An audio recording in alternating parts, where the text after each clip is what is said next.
Welcome back to the SBS podcast. We are back after another very bad, terrible loss by UCLA at the hands of UNLV.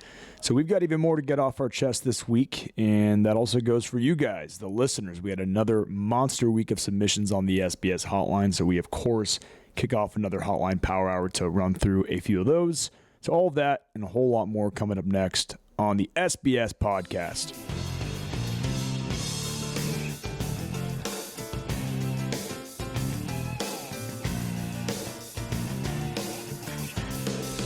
What the fuck happened in the Bills-Ravens game? I didn't watch, and it just ended. Yeah, Ravens were up by 2 touchdowns with like 6 minutes left to go, or 15 points or something, more than 2 scores. Josh Allen marches down, gets a touchdown. Then they get a turnover, march down again. Josh Allen rushes it in, another touchdown. And then the Ravens have to punt it away. Josh Allen takes it all the way back again, and they just a field goal chip shot win the game. Absolutely. They were down and out. They were, I want to say, like it was a 16-point deficit, so they needed 2 touchdowns and like either 2-point conversions or 2 touchdowns. Or 3 possessions. Yeah. Yeah, exactly. Yeah. Well, damn. So it was wild. Congrats to Haley Steinfeld. Yeah. Great summer for her. Did you watch Sinners? She's my everything. No, I haven't seen Sinners. You know what movie I do want to watch this week, though, is, what's it called? The kids with their arms out on their sides. Weapons. Okay. Have you not seen that? I haven't seen trailers for that. Have you seen anything for it? It's like the big shebang. Is it? Okay. Then maybe I'll have to check it out, too. But I'm watching enough horror watching UCLA play. Yeah, facts. Yeah, not too many ways to put this one, man. Just another hideous loss to a hideous program. UNLV is a hideous program. They haven't beaten a Big Ten team in, did you see how many years? It wasn't like since like they beat Wisconsin in like 2002. Wow, dude. It was 2003, but okay. Good on you.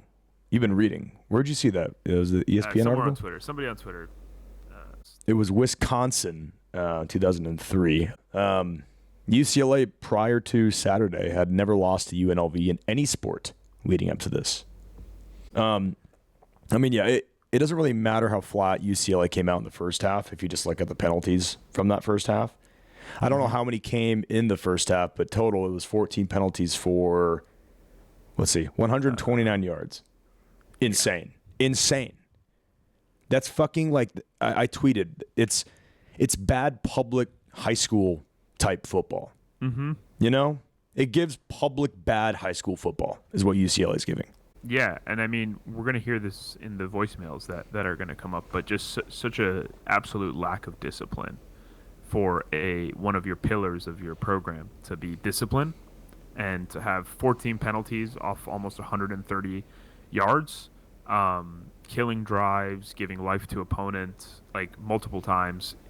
This is how you lose to UNLV. I mean, my heart aches for the fans that made that trip.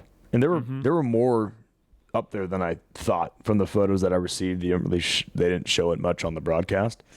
But there was a decent amount of UCLA fans that made the trip.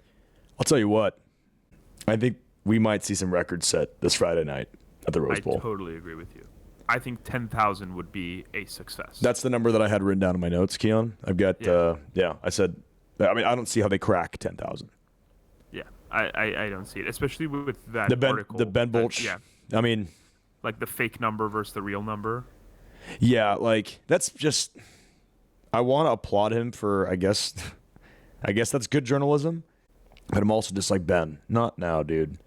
Like, I can't handle this right now. It's already so bad, and now we're finding out there was like 60 people against Bowling Green and not like 22,000 that they claimed.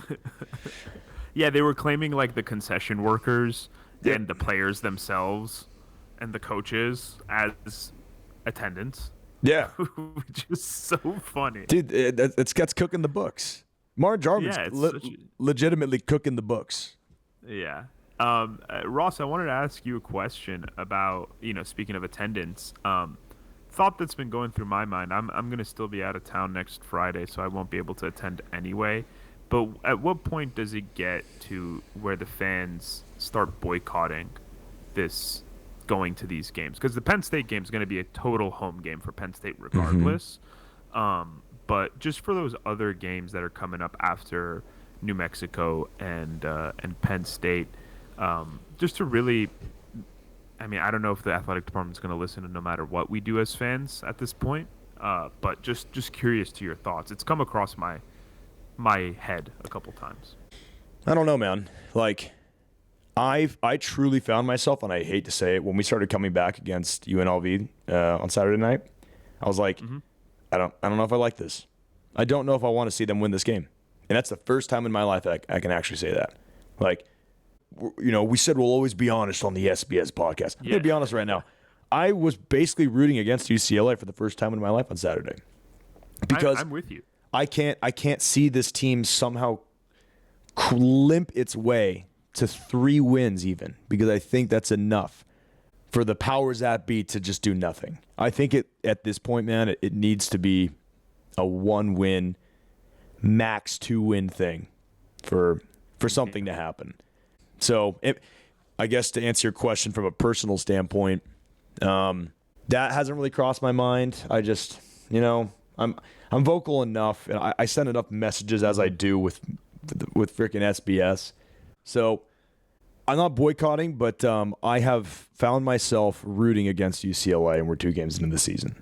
And the reason it came across my head is what you exactly mentioned about the Penn State game. I was talking to my girlfriend, and I was like, oh, the first game that I could even go to is going to be that Penn State game.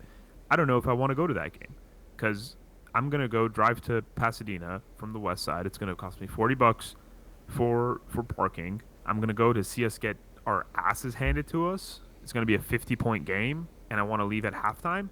We got to go to Columbus and play Ohio State this year. You know what I'm saying? Oh, my God. Exactly. I can't believe we have to go to Columbus and play Ohio State. I want to know what our – yeah. Is the program going to be deleted off the face of the earth? Like, Deshaun's just going to turn to, like, fucking crystallized vapor and just disappear on the sideline. Let me tell you this. Ohio State, and I remember this because I saw it on at a bar here in Chicago, just beat Grambling State. You want to guess what the score was there, Ross, without looking it up? Ohio State versus Grambling State? Yeah. Let's go 83-6. You're close because it was 70-0. Holy shit. Well, I mean, apparently we play FBS teams as tough as the Idaho State Bengals do. So are we really that much? Is there much variance between? Are they the Tigers? Can you tell me that? Grambling State? The Grambling State? Yeah, they are. Let's go. God. All knowledge. Yeah, I mean, are we that much? Who are we to act like there's enough variance between UCLA and Grambling State, the Tigers, to make it seem like our game result's going to be much different? But on that note, we want to hear from you guys. And let's switch gears to the SBS Hotline Power Hour, this time presented by Onyx, America's premium social sports book. Use code SBS after spending only $10 on Onyx. You unlock $100 in free play. So get to picking. And again, that's code SBS on Onyx odds, only on mobile. And we'll see you in there. What do we think, Keon? First ever plug on the SBS podcast. How'd I do? Awesome. Just a natural. All right. Well, I think first up in the queue, we've got Zach from L.A. on the SBS hotline. Let's hear from Zach. Yeah, this is Zach from L.A. Another incredibly disappointing loss. Not really much to say. I mean, we're obviously the more talented team. They seem to get their stuff together somewhat in the second half. But I think the really alarming thing is, one, obviously the team wasn't ready to play. But two, the fact that like the coaching mistakes, like taking timeouts, not having a play ready to go when we had no timeouts, we were driving at the end of the end of the first half, letting the clock run down after the penalty, the complete lack of discipline. I forget Foster's stupid fucking acronym, like discipline, fun, DEI, whatever. But like the penalties today were outrageous, just completely outrageous. Like undisciplined, not well coached. I think at this point, we just got to root for the tank. Like I think 0-12 is potentially on the table. I'm kind of here for it because that's a burn the house down situation. There's no reclamation. There's no papering over this. This is a burn absolute house down situation. Thank you, Zach, for calling in. Yeah, I mean, he goes back to the whole tank dilemma. The thing is, though, if you do root for that, it has to be 0-12 that you're rooting for. You can't pull for 1-11. I think just one win is enough to keep this going for Frank to really have this put on his desk. But no, I find myself in the same boat, dude. Was he our only person calling for the tank? I haven't really listened to a lot of these. No, we've had other mentions of it. I don't know if it was a full 0-12 tank, but people were suggesting that, hey, like maybe we lose and hopefully it gets worse before it gets better. All right, let's switch to Randy from Whittier, second-time caller. Hey, what's up, guys? This is Randy again from Whittier. What up? Calling, man. It's almost the end of the second half, and we're getting blown out by UNLV. UNLV, we're getting blown out by. What kind of shit is that, dude? Bring back Jim Mora. Kid in the back. Fire Jar, whatever the fuck his name is. Get rid of Foster, clean house, and find someone that's competent to do the job, man. Dude, this game wasn't even broadcasted. That's how big of a joke this fucking program has become. I'm fucking tired of being a Bruin fan. I've been a Bruin fan for 40 years already, and I'm fucking tired of it, man. God damn, dude, we're always losing. Okay, I'm not laughing at Randy. I feel every ounce of Randy's pain. I'm just laughing at there were some great elements in there. But he brought up the point where it wasn't even like a televised game. What the fuck? What is CBS Sports? That's the first time I've ever heard of it. I never want to hear it again. Yep. I think that's where our Hawaii game was on last year, Ross. Can you imagine being like 70 years old and trying to watch that game? Like, no shot. Like, no. Well, first it was like, oh, it's not on CBS. It's on CBS Sports. Like, okay. And then, no, it's actually the UAB Blazers are wrapping things up. So you guys are actually going to have to head on over to the CBS Sports app. Like, we have the same priority. Oh, what up, Kyle? Kyle just joined us on the podcast. What's up, buddy? We're back. I had to make it at least for a little guest cameo here. Well, yeah, we were talking about the whole CBS Sports situation and how bad. We've got like the same priority these days to the networks as bowling. The Pac-12 CW deal, at least, is a little more relevant than CBS Sports Network app. Oh, you mean Oregon State versus Fresno State after this marathon of Gilmore Girls? I mean, hey, I will take that 10 times out of 10 after going through the CBS Sports adventure. I think next in the queue we got Josh from OC, is it? Let's hear from Josh from OC. Hey, this is Josh from Orange County. I'm a current junior at UCLA and in the band. As I'm calling, we just went up 23-0. I'm just so numb right now. This athletic department is pathetic. Martin Jarman needs to go. UNLV is not a team any competitive team should be struggling against. This defense still cannot figure it out. We just look small and weak out there. It's going to be so embarrassing when classes start. I mean, our first home game with the Den back is going to be against Penn State.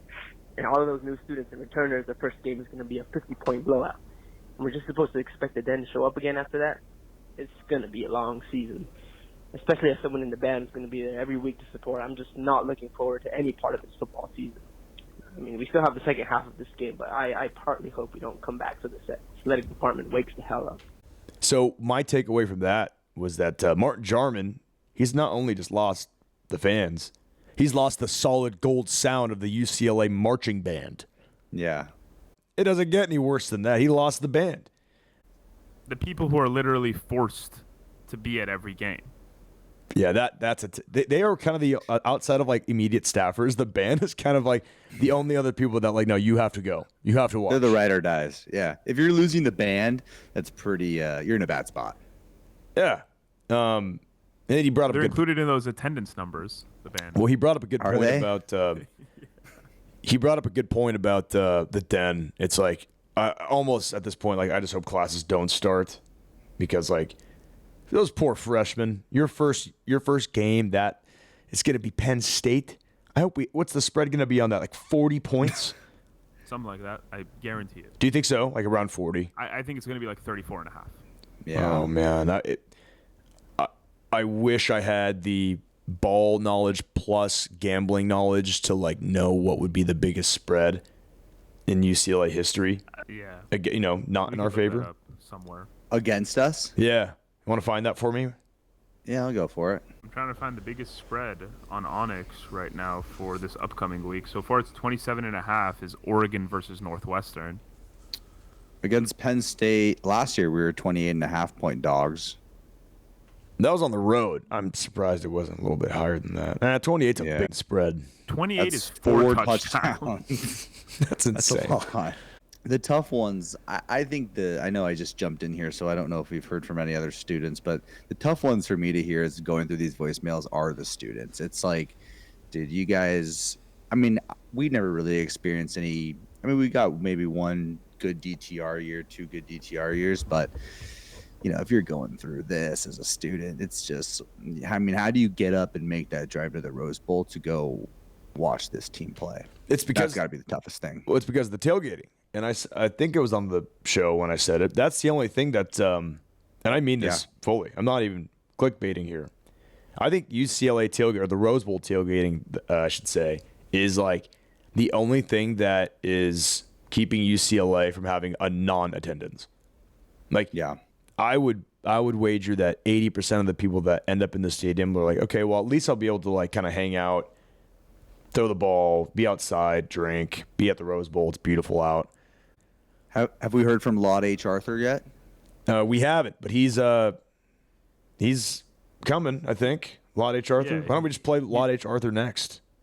What up, SBS? This is Lord H. Arthur. I'm currently calling you from the bridge that connects Allegiant Stadium to the Mandalay Bay in what was an abysmal performance. Great comeback, but this should not have even been a game. I am done with the Martin Jarmond experience. I'm done with the Deshaun Foster experience. Just my ears are just going to be ringing all night with the Rebels. It's more annoying than the Raiders. Is that what they were saying? And man, this is a dark day for sure. But we'll be there next Friday. Lot H, come through. Boys up forever, baby. All right. What was his name again? Arthur. Lord H. Arthur. I want to drink with Lord H. Arthur, dude. I mean, you know, do you know how many sick tailgates you got to throw to earn that kind of nickname? No one calls me. No one calls me that. Like, fuck. I wasn't Lord H. Ross. I wasn't Balloon 7 Ross back in the day. 8th green at Brookside Ross. Yeah. I'm trying to remember what Arthur was talking about. It's pretty cool that the Mandalay Bay is basically connected to that stadium. I've never been to the stadium, but that's pretty cool. It's pretty sweet. Just a little bridge over. It's like a mass exodus after the game. I went to the Coldplay concert there in June. It was pretty sweet. But, I'll give them this. The UNLV fans were decently, audible on the broadcast. I didn't hear what they were saying, but I heard the wah wah. Turns out they're saying Rebels. They're stealing it from the Raiders, but whatever. I'd steal something from the Raiders if I was UCLA. I'd steal anything. We don't do fucking anything. We did. We stole the running backs coach to become our head coach. Yeah, there you go. Oh yeah, we stole it from the Raiders. Wow, good one, Keon. What was that for? Like 2 weeks? Yeah, something like that. And then we gave him Chip Kelly. Let's hear from LaDouche. I love LaDouche. What up, boys? LaDouche here. Hey. Figured I'd get this call in before the hotline gets overwhelmed. This is fucking pathetic. Tell you what. At least last year our defense kept us in games. This truly is rock bottom. And, while we got a million issues, I'm fairly concerned that Tino Sinceri might be butt cheeks. And that stupid fucking haircut of his doesn't really fly when you're making horrible play calls. So, guess we can only go up from here, but I don't know if we're going to see that anytime soon. Anyways, you see someone walking around Shellback tonight with a brown paper bag on their head, just know it's your boy LaDouche. Have a good one. Okay, LaDouche is getting dangerously close to being a staple of the show. The guy's smooth with words, man. I love it. Yeah, also, I think shout out Shellback. I think his social media handles are LA douche, but in speaking, it's LaDouche. But here's the thing. I'll counter him. From what I can even remember, I really disassociated for most of that game. I don't remember the play calling being that bad, right? Were there bad? No. There was a couple stupid. I think there was a couple of stupid plays that it's like a lot of moving around, kind of like in that Utah game where there was a lot of like off-ball pre-snap movements. But But you should be able to do that at this level. Yes, I'm not. That's not like. I'm sure you guys have already talked about this, but the penalties, man, like that's. I'm in the same boat. We're like, let's take care of the penalties before we like even have the nerve to look at play calling as any issues. And yeah, I have no problem with any like pre-snap motion or whatever the fuck we're trying. I mean, try anything. The hair comment was fucking hilarious. But no, I'm not ready to give up on Tino. I can't give up on him. I need something. I like him. I think he's cool. I mean, that second half was very promising. Absolutely. So, LaDouche, since I expect you to be continuing to call in and I want to kind of make this a dialogue, I disagree with you. I think we got to give him more time. Tino Sinceri equals butt cheeks. I don't think that's fair just yet. I think we got Jonathan from Hacienda. Hacienda Heights or Hacienda? This is Jonathan Acosta. I'm calling from Hacienda Heights, California. Boom. Recent UCLA graduate, class of 2025, and a lifelong Bruin. And we need to fire Deshaun Foster and Martin Jarman. I hope they leave them both on the fucking tarmac. This was unexcusable. Your first pillar is discipline, yet we have 14 penalties, which probably cost us the game. We wouldn't have been in any of the situations we were in had we not committed so many penalties, killing so many drives, and turning so many what would be touchdown drives into field goals, because this team can't even follow the first goddamn discipline. And that's a reflection on Deshaun Foster. If he can't coach his team to listen to the one of the three things that he always says over and over again that are freaking plastered on his t-shirts, then he's just not a good fucking coach, and he needs to be gone. I was hopeful, I was faithful in Deshaun Foster after his first year, but clearly he has shown no signs of improving as a coach. He clearly can't motivate his team to improve from game to game, because that first half was god awful, and it took heroics from Nico and Quasi to basically bring us back in the game, and also from Woods and Jet. But at this rate, he needs to go. Jarman needs to go. Promote Tino the head coach. I don't care. Akaika Malloy needs to go. Our defense is hot garbage. There should be no excuses for us losing to a goddamn Mountain West team, let alone UNLV of all of them. This is fucking embarrassing. The Rose Bowl is going to be empty against New Mexico State. 10,000. And we might honestly lose that game, and we 10,000. might honestly go 0-12 for this season. I have no hope. This is the worst I've ever felt as a UCLA fan, and that is someone who has sat and had to watch the early years of Chip Kelly when we were begging to win at least 3 games, maybe. This is just terrible, and the program is in shambles. Chip Kelly started it, and Foster's finishing it. They are killing the program, killing the brand. At this rate, if the administration even bothers to care about football or bothers to care about any of this, they might as well just fold the program and dedicate all the resources to men's and women's basketball, just so we can actually become successful again in those sports as well. But yeah, fire Foster, fire Martin Jarman. This program is officially a joke now. DRE is under assault on this episode. Yeah. Like, do you think at some point he's regretting? He's like, damn, I wish I wasn't putting DRE on so much shit because we're committing hella penalties. I think one of the things like that sticks out in that one is just how, I think you mentioned how unready they were to play that game. Like, you got to know that this is UNLV's probably biggest game on their schedule. They circled this one, and they just come out in the first half, and it's 23-3. We were their Super Bowl, bro. We're your Super Bowl. Fuck you. Like whenever Dodger fans lose to anybody, we're your Super Bowl, bro. That would actually be such a funny, like, lose to Ohio State. You just go on Twitter, dude, we're their fucking Super Bowl. Let them talk that shit. The other thing I was thinking at halftime is, like, if I had to compare this to, like, one of our UCLA baseball teams losing to someone, like, in the 5th inning, like, this would have been like us losing to UC Riverside 11-0 in the 4th inning or 5th inning, which, like, I couldn't even wrap my head around that. That's fair. How much longer do we think we have until the first banner goes airborne over the skies of Westwood? It's got. No, I mean, New Mexico. That would be it. Yeah, I think New Mexico. We'd put one up. What's it gonna say? Do you think it's against any kind of, like, code, or like it's illegal to put SOS on something that isn't an actual emergency. Yeah, like if I funded, hypothetically speaking, if I used SBS to raise money for a banner, could I put Save UCLA Football, SOS, Fire Jarman? Maybe in the context it'll be okay. We'll have to look at we have to ask probably our lawyers and our counsel to decide on that for us. But yeah, I mean, yes, the message should be that. I'm kind of ready to take to the skies. I think that'd be sick. If we got an SBS. If we really made it clear that it was the SBS plane, that'd be pretty the other sweet. side, it's Onyx Odds. Yeah, sponsoring. And then we plug Onyx on the other side. It's Onyxing time, and then we just Onyxed all over those guys. All right. Thanks, Jonathan. We're kicking it over to Christian. Just a heads up from Christian. Christian called earlier in the night and left a 3-minute long voicemail that was incredible, and it got cut off. And this is the second part of his voicemail. So thank you, Christian, for calling in. We wanted to include you. Here it is. Hi. I already left a message, and I got cut off before I was done. I'm just say really quick, it's not Deshaun's fault. This is Jarman's fault. Something needs to happen in the UCLA program. Prove that you want to have a good UCLA football program. Prove it, and spend the money. Do what you need to do. Fire who you need to fire. Hire who you need to hire. Other than that, I don't see any more of my money going to UCLA. I don't.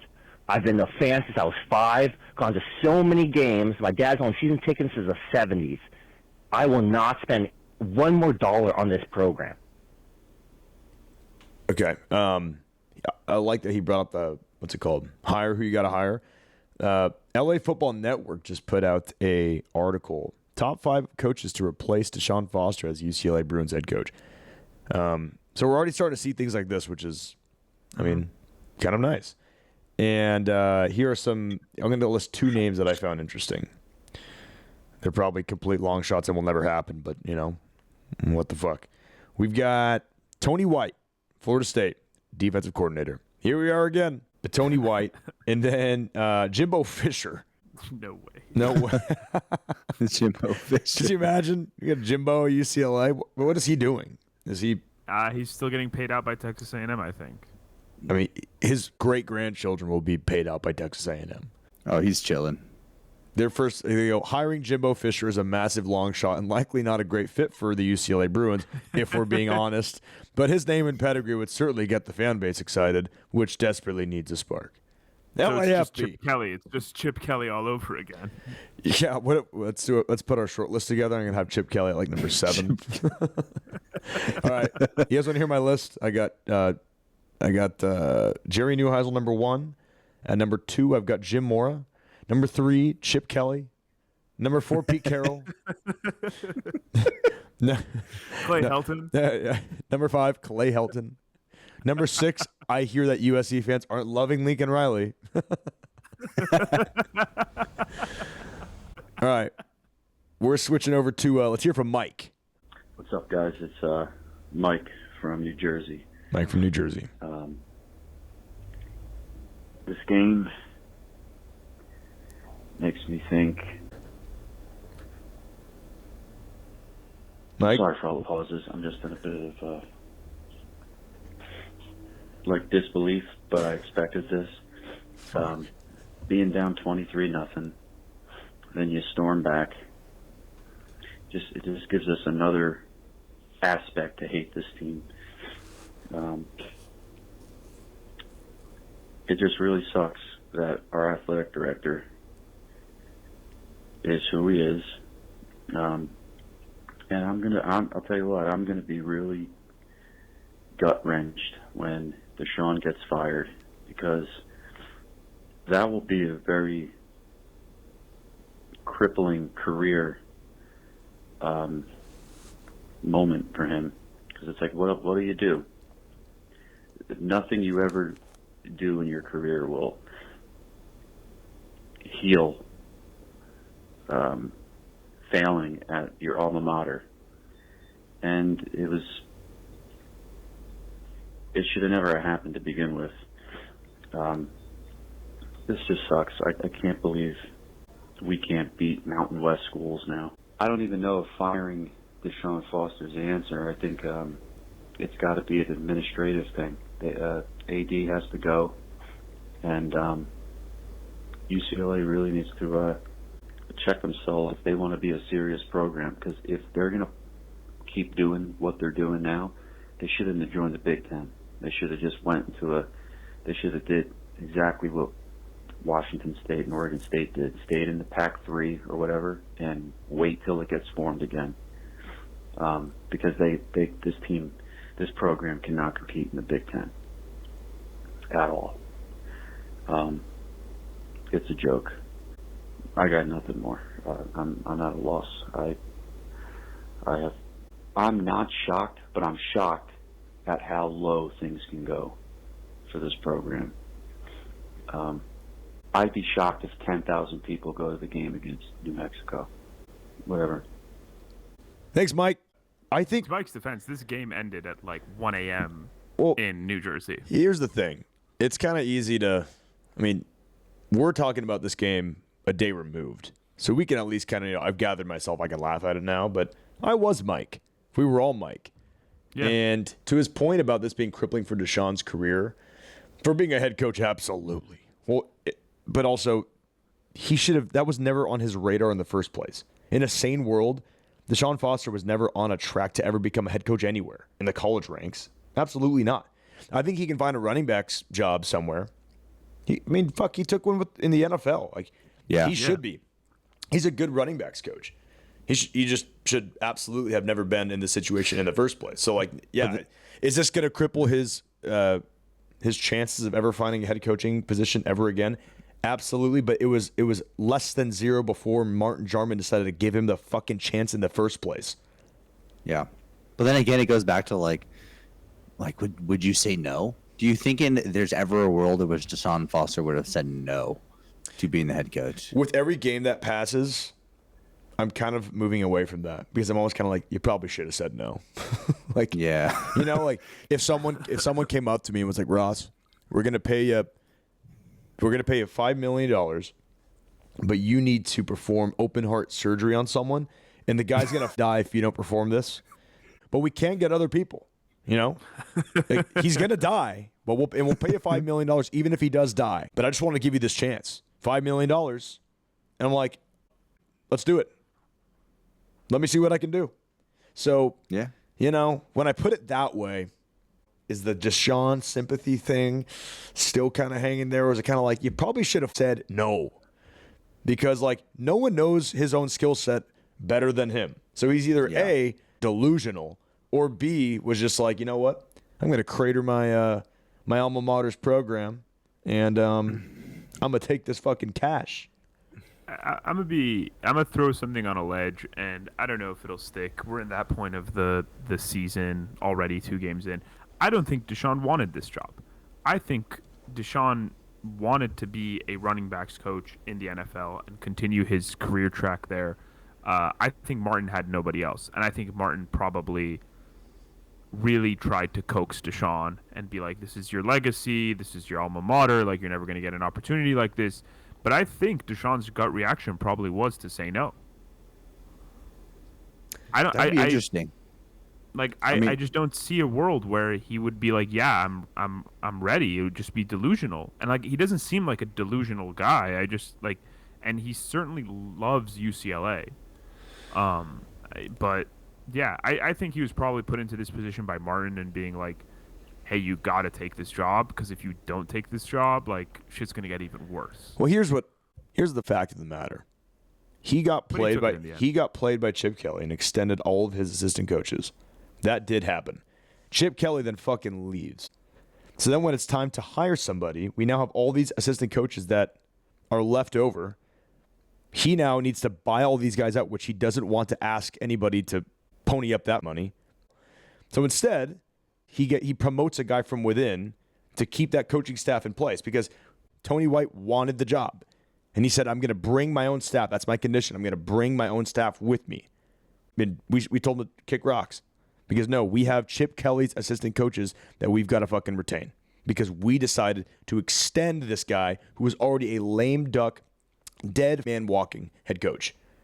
He knew that the players would react well to it, so the Instagram and the PR would go over well. It's a complete cover-up it's a publicity stunt. He cornered himself, and now we're paying the consequences for that. Yeah, and it's a guy who's leading the helm, not Foster, Martin, who doesn't want to be here. This job was always a quote, and it's not a direct quote, stepping stone job for him, to go and work at a Ohio State. That was always his dream. Always wanted to work at Ohio State. I think he came from Ohio State before he went to Boston. Always wanted to go back and become the AD there. No chance of that happening. UCLA was never a destination for him, so who gives a shit what house he burns down while he's there. Goes interviews for the USC AD position, doesn't get it, and then fucking puts us in the position that we're in.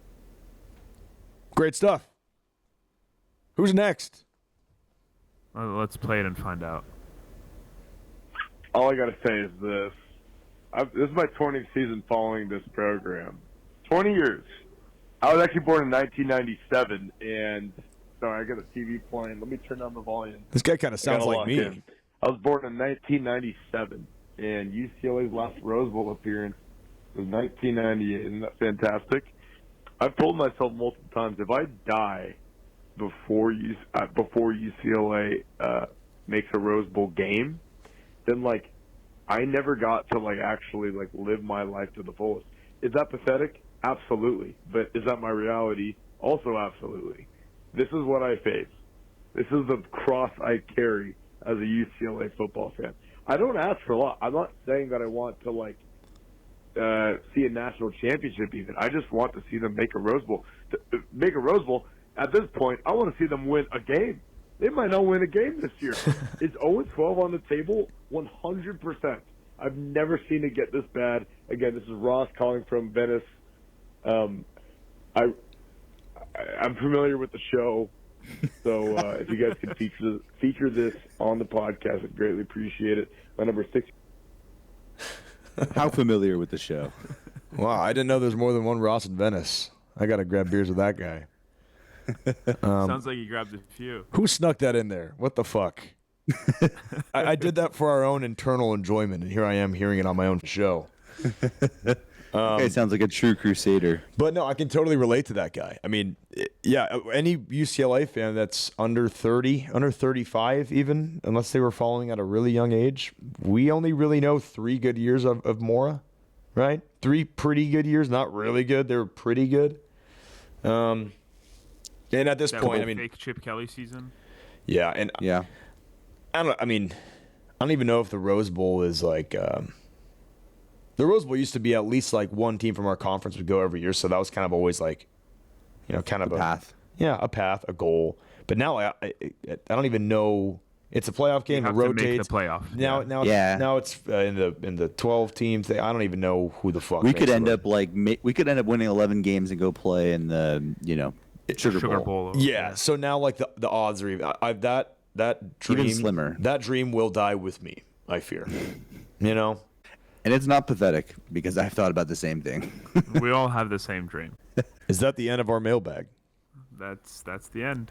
We had about 29 callers total last night, I want to say. Or we had a lot of callers last night, and we did our best to sort through them. If we didn't get to you, please continue to call in. We're going to do our best to continue to spread the love and get you guys featured. But we only got so much time. Fuck, it's 10 p.m. recording this. That's how badly we want to get you guys aired on the show. We got to do a flash episode at the end of this year. Do a flash episode of the top 10 voicemails that we get for the whole entire year. I think that'd be pretty sweet. As long as Bojangles gets in there. Bojangles and LaDouche. Bojangles called again. He didn't make it. I wanted to give some other people airtime, but Bojangles did call again. I think we can alternate the Bojangles episodes. Bojangles are a little sober for my liking this week. Yeah, I think his wife took him back because he was strangely composed. Yeah. Okay. Let's close with some Gettin Parlayed, and this time I'm going to go first, and that's because it involves Friday night's game, and I'm going to get I'm getting on the Lobos train. Give me New Mexico 50. Are they the Lobos? New Mexico? Yep. All right, the Lobos. Give me the Lobos plus 15.5. I think UCLA wins this game, and it's going to be on a walk-off. Mateen Bagani field goal, and everybody just dies inside. So give me New Mexico plus 15.5, and there's my game prediction. I got UCLA winning a nail biter. Call it 13-10. Friday night sad. Friday night at the Rose Bowl. Money bags Bagani. That's a good pick. My pick is going to be the LSU Tigers, 9.5 points on Florida. Florida looked really bad this weekend. And I like LSU to be a national title contender. I like Garrett Nussmeier a lot. I do not like Brian Kelly, but this is a rivalry game. I think all the SEC games are some sort of rivalry. But yeah, give me the LSU Tigers 9.5. All right, that makes us 2 for 2. Time to take us home. So I'm going to go with the Oregon Ducks 27.5 over Northwestern. I mean, Oregon just won by 66 against Oklahoma State.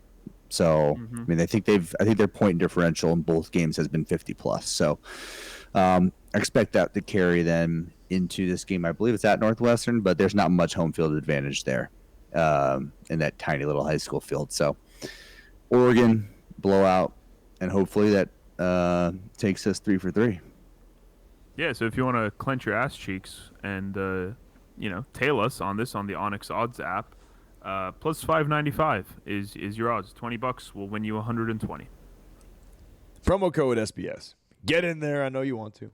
Well, thanks again for listening, guys. Hang in there. Please hang in there with us, at least. We're doing our best to keep things fresh here. It's getting harder and harder. But hopefully next week we will be covering our first win of the season against the New Mexico Lobos. And if it's not, then the days are numbered with this show. I can tell you that much. Listeners, the show's over. The SBS hotline can only take us so far. We'll get like 4 callers, and then it's over. So pray for us. This is our entire livelihood. If the team goes down, I can't feed my kids. But thanks as always, guys. We'll get you next week back on the hotline, and we can't wait to hear from you. And we're looking forward to it. And thanks again. Go Bruins. Feed my kids. Awesome.